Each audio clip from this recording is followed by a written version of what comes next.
Hello and welcome to Jrock's Pop Culture Revolution. This is episode number 6, and tonight this is going to be a special holiday edition. Halloween is right around the corner, so I thought it'd be really fun to be talking about this. And of course, I'm talking all about, as you can see, hey, it's the Great Pumpkin, Charlie Brown. And do you know, in preparation for tonight's episode, I just watched this DVD last night again, so it would be fresh in my head. Now, one thing I always loved about, this time of the year is when the holidays kick off. Really for me and a lot of people, Halloween is kind of the kickoff for the holiday season. And I don't know about you. I mean, I when I was a kid, maybe Halloween was pretty fun. Like a lot of kids get dressed up. I remember one time getting dressed up like Gene Simmons of Kiss, all dolled up in the Kiss makeup. Man, it was really cool, but it was hot. I mean, I went and trick or treated for a couple hours, but time I got home, the makeup was kind of sweating and coming off, but it was fun. And of course, a part that I really enjoy about the holiday season is I remember for me growing up, I used to love to watch those holiday specials, and usually, again this time of year, what would usually kick it off was this very film. Hey, it's a Great Pumpkin, Charlie Brown. Now, again, just to give people an idea of how old this movie is, what why it is considered such a classic. The original release date for this, of course, was October 27th, 1966. So, of course, being about, or, the fact that it's, a holiday special about Halloween, it makes sense that it would be released around, Halloween of that year, a few days before. Of course, being Halloween, it always is on October 31st. You can mark your calendar every year. And so I always loved every Halloween. That was also a thing, that I would look forward to seeing the Great Pumpkin, Charlie Brown, on TV. And as you can see, yeah, I do own the DVD because, that's what really made it special back in the day. Watching, knowing that every Halloween, they're going to play the Great Pumpkin, Charlie Brown on TV, or around Halloween time, you knew it was going to be played. And I remember at one point, when years before they even had DVD players. I mean, first came the beta tapes and VHS videotapes, and that was cool too because if you weren't, now you didn't have to necessarily be home to watch your favorite TV show, or if you were going to watch the Great Pumpkin, Charlie Brown, you didn't have to necessarily be home when it aired. I mean, you could tape it if you weren't going to be there, if you had to work or something. And then I always enjoyed taping stuff like the Great Pumpkin, Charlie Brown. If I had to work or something, coming home, and I'd still watch it year after year. It's always been a favorite. Now, the film is like 25 minutes long. Not quite an hour. I mean, I think it would have been cool. Maybe could have been a a little longer. But again, this coming out in 1966. It's a typical standard for TV. 25-minute cartoon. They gotta edit in those commercials. When you're watching it on TV, and that's the cool thing about getting it on DVD is that you can watch it anytime. You don't just have to watch it.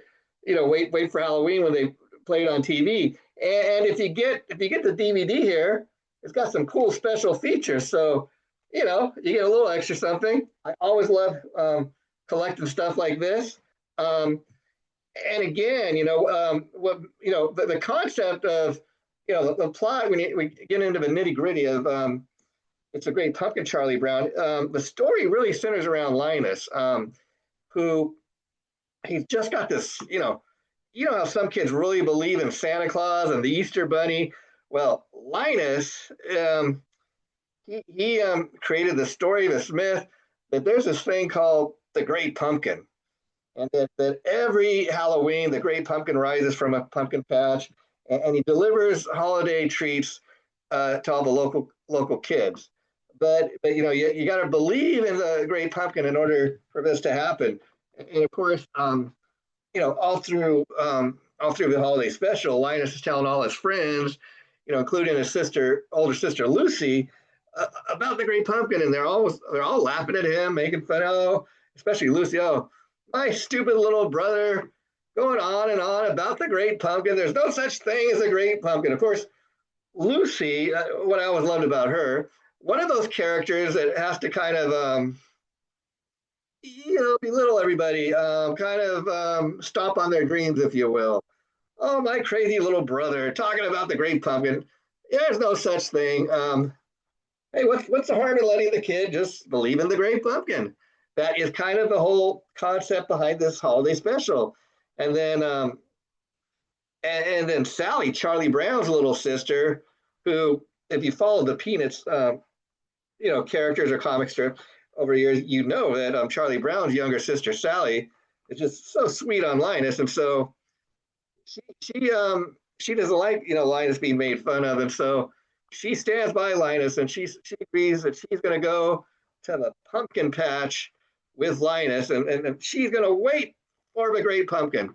Well, for the whole entire 25 minutes of the film,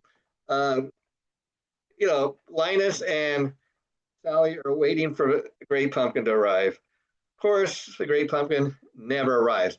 Now, this film has been out since 1966, so it's not really a spoiler alert. But by the end of the film, they don't really see the Great Pumpkin. But what kind of rises up above the pumpkin patch where they are is a silhouette, a shadow of a Snoopy, Charlie Brown's loyal beagle, and Sally kind of like, that's not the Great Pumpkin. And then she starts pooing all over Linus's, belief in the Great Pumpkin. Oh my God, I wasted all this time when I could have been out trick or treating with everybody else because I wanted to believe in the Great Pumpkin like you told me. Oh my God, oh my God. And then Charlie Brown, of course, if you know anything, like I said, about the Peanuts comic strip, Peanuts, of course, was originally said to have been pretty much based on the life of Peanuts cartoonist and creator Charles Schwartz. He kind of, I heard him talk about over the years the fact that he kind of like modeled Charlie Brown after himself. And Charlie Brown, Schultz has described over the years as the most depressed kid in the world, the most unluckiest kid in the world, which we see here again in this great holiday classic. It's the Great Pumpkin, Charlie Brown. I mean, first of all, Charlie Brown was so excited at the beginning of this holiday classic, telling Lucy, oh boy, I got invited to a Halloween party tonight. I'm so excited. Lucy's like saying, oh, Charlie Brown, I don't know how to tell you this, Charlie Brown, but it must have been a mistake. Nobody would invite you, Charlie Brown, to a Halloween party. She goes on to tell him, it had to be a mistake, Charlie Brown. Nobody would invite you. And again, you're just feeling, for Charlie Brown because he was feeling so excited, so happy. Again, he's supposed to be the most depressed kid in the world. And she has to bring him down, like she just can't allow Charlie Brown to be happy. And then she's like, you're like, oh, maybe she's right. Maybe they didn't mean to invite me. Oh my God. And then also, there's that classic relationship, that classic thing between Lucy and Charlie Brown all throughout. If you follow again the Peanuts story and cartoon specials over the years, or a comic strip, where Lucy is always wanting to play that classic trick on Charlie Brown, where, okay, Charlie Brown, kick the football. I'm not, no, Charlie Brown, I won't take it away. And she does that again, and then he says, oh no, Lucy, I'm not going to fall for that trick again. Oh, but Charlie Brown, I won't take away the football. I'll tell you what, Charlie Brown, I won't do it because guess what? I put it in writing. Oh, okay. Well, Okay, yeah, she puts it in writing. Okay, then I guess it's a deal. I guess that that makes it real that she put it in writing. So once again, Charlie Brown falls flat on his face when he goes to kick the football, and Lucy removes it, and he falls flat on his face. And of course, Charlie Brown is stunned that he fell for Lucy's classic, trick once again. He was the butt of her joke. And the funny thing about it is, then she says, well, yes, Charlie Brown, I did sign it. Yes, it was a written document, Charlie Brown, but you know what?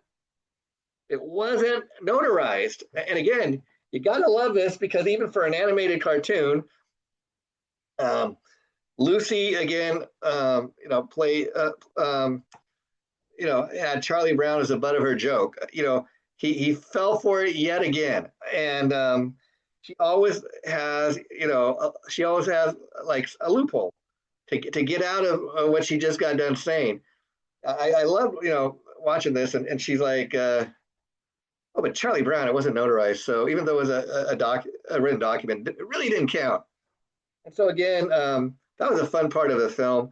Um, and then so again, another thing about this is Charlie Brown and all his friends, while Linus and Sally are waiting at the pumpkin patch, waiting for the great pumpkin to make his big arrival, which he never does.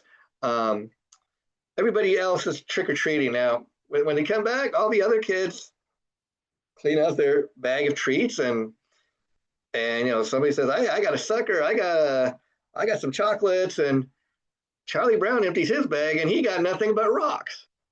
Again, you feel for poor Charlie Brown because it's like, hey, this guy is the unluckiest kid in the world. I mean, I don't get why everybody picks on Charlie Brown. I guess it could be like I just kind of demonstrated with Lucy that he always falls for the same joke over and over and over, and it's kind of funny. You laugh about it. And what I always loved about the Peanuts cartoons, the Peanuts characters, is if you look at the drawings, the animation, it's so simple.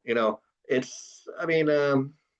Even if you look at like the animation, the drawing of how they create, like even the Simpsons are a lot more advanced, than the characters in Peanuts. I mean, Charlie Brown typically, you see him in that yellow T-shirt with that little kind of black wiggle, whatever you want to call it, looks kind of like a W, and his black shorts. Typically, his attire.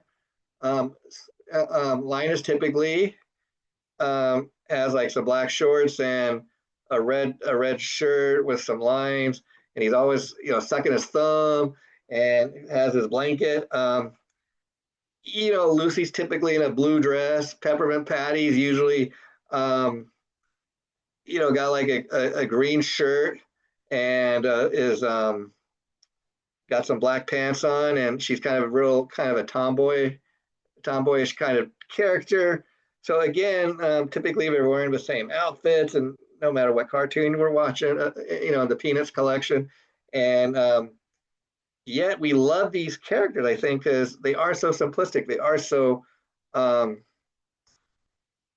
think a lot of us could relate to these characters. I mean, how many of us, growing up, not necessarily we were the most depressed kid in the world like Charlie Brown, but how many of us got rocks in our trick or treat bag? How many of us had people using us as the butt of their joke? Um, and so that's why we related to it so well. And again, if you follow the Peanuts comic strip, Snoopy was one of the most famous characters from Peanuts. And one thing about the Great Pumpkin, Charlie Brown, is Snoopy made his debut as the Red Baron in this feature film. Again, we're talking about the Great Pumpkin, Charlie Brown. All these kids are pretty loyal to one another. I mean, like Lucy kind of picks on Charlie Brown a lot. He's the butt of her jokes, but they hang out. They like each other. You have some other characters like Schroeder, who's always banging on the piano. Um, him and Lucy have this kind of love hate thing where you could tell her and Schroeder are always hanging out, and maybe Lucy drives him crazy, but he feels a little something for her. But you could tell Lucy's just madly in love with him. Um, and then there's a connection between again Linus and Charlie Brown's uh, younger sister Sally. They're always hanging out, and you could tell that Sally's just crazy about Linus. And again, we don't really ever see too much of Charlie Brown and Sally's parents. We don't really see any of the kids' parents, but one famous thing about the Peanuts cartoons is every once in a while when Charlie Brown's supposed to be talking to his mom or dad, say something like, "Hey, mom and dad," and you'll hear him in the background. And again, in talking about this great holiday classic that we've been talking about, the Great Pumpkin, Charlie Brown, the music. The music was created by, or I should say, performed by Biz Giraldi, a famous jazz musician, and he did a lot of the music for these Peanuts cartoons. And so you can even, if you're a fan of this movie, you can check out the music on YouTube. You can purchase the soundtrack for this very feature film that we're talking about on Amazon. And so, again, this is, just it's a fun movie. I mean, it's talking about Halloween and Halloween time of the year. Now, this was, and talking about holiday specials, this was the third Peanuts holiday special. And once this aired for the first time in 1966, it really put the Peanuts comic strip on the map.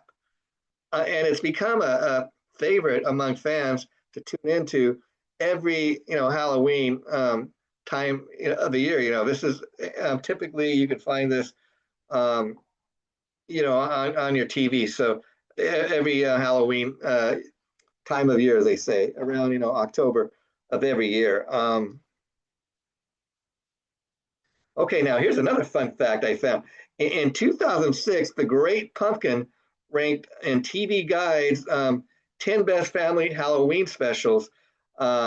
It ranked, I believe it said, at number 10. Wow, that's pretty amazing. In the 1960s, the popularity, as I was saying, of the Peanuts cartoons it skyrocketed. It put them on the map. And now we also have in other holiday classics to look forward to when talking about Peanuts. You also got Charlie Brown's Thanksgiving, Charlie Brown's Christmas, and these have also become holiday favorites. And so again, it's not even so much about trick or treating, but it's about the kids hanging out, having fun. Charlie Brown feeling like, once again, why am I the only one that got rocks in my bag? Everybody's playing tricks on me. Nobody gave me a treat. How come? Oh, Charlie Brown. And then, another thing I should mention, I mentioned some other characters, but Peppermint Patty, who's like a real kind of the tomboy of the group. She's kind of loud and crash, and she doesn't as far as doesn't look too attractive, but she's kind of got like a loudish kind of crash personality. And she always calls Charlie Brown Chuck. And you can tell, excuse me, Peppermint Patty's just kind of madly in love with Charlie Brown. And no matter what Peanuts cartoon we're watching, Charlie Brown doesn't really seem to have a clue just how in love Peppermint Patty is with him.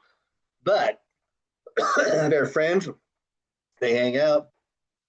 Again, Charlie Brown just thinks they're friends. He has no idea how madly in love Peppermint Patty is. In fact, we're going to be doing a future episode around Thanksgiving time this year on Charlie Brown's Thanksgiving. So look forward to that, and we'll get more into this a little more in detail. But one of the fun things about Charlie Brown's Thanksgiving is it really centers around Peppermint Patty's, being madly in love with Charlie Brown. I mean, she basically at one point takes it upon herself to invite herself to Charlie Brown's Thanksgiving with his family. And then she, you know, ends up inviting the whole gang over to Charlie Brown's for Thanksgiving. And it's kind of like throughout the whole, special of Charlie Brown's Thanksgiving, it's all about kind of Peppermint Patty realizing, hey, wait a minute. Maybe that was kind of rude. Maybe I shouldn't have just invited myself. Maybe I should have waited to be invited. And again, that's another thing about these classic holiday specials. I mean, they were made, again, over my course of my lifetime, this became an annual thing, tuning into these holiday specials, something I look forward to this day every day. And even if they don't necessarily play these still on TV, I got my DVD. So when I get in the mood around Halloween time, I put this on. But the cool thing about having the DVD is I can watch it anytime I want. Talk about modern technology, and that's another thing I enjoy about doing a pop culture show. People kind of laugh. You still got DVDs? You got a DVD player? Yeah, why not?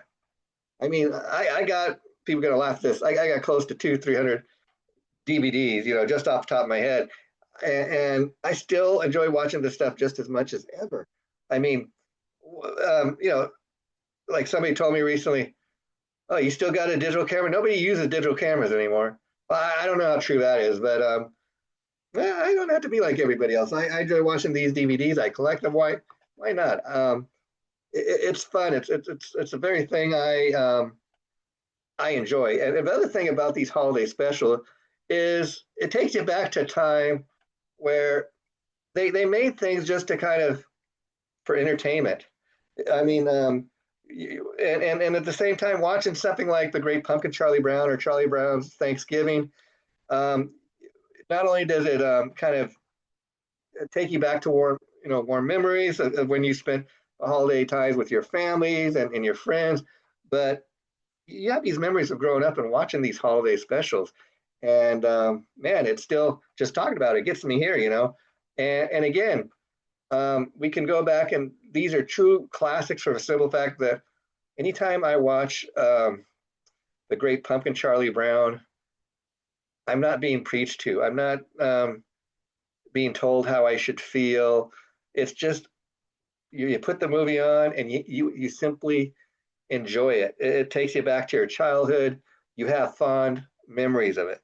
You're not being told how you should feel. Now, another thing I enjoy about watching holiday specials like this is the fact that it kind of does give you a little lesson in maybe like how to treat people, not to be mean to people. Like you see the way Charlie Brown gets picked on. Oh, and then you watch it. Like, oh, I would never be mean to somebody like that. I would. Why do they give him rocks? Why do they pick it on him? And so it's just like back in the day, tune in. You'd watch your favorite classic TV show. Into the 30-minute episode, we get a little lesson like where Mike Brady might tell Greg, "Well, son, as long as you know what you did was wrong, that's punishment enough."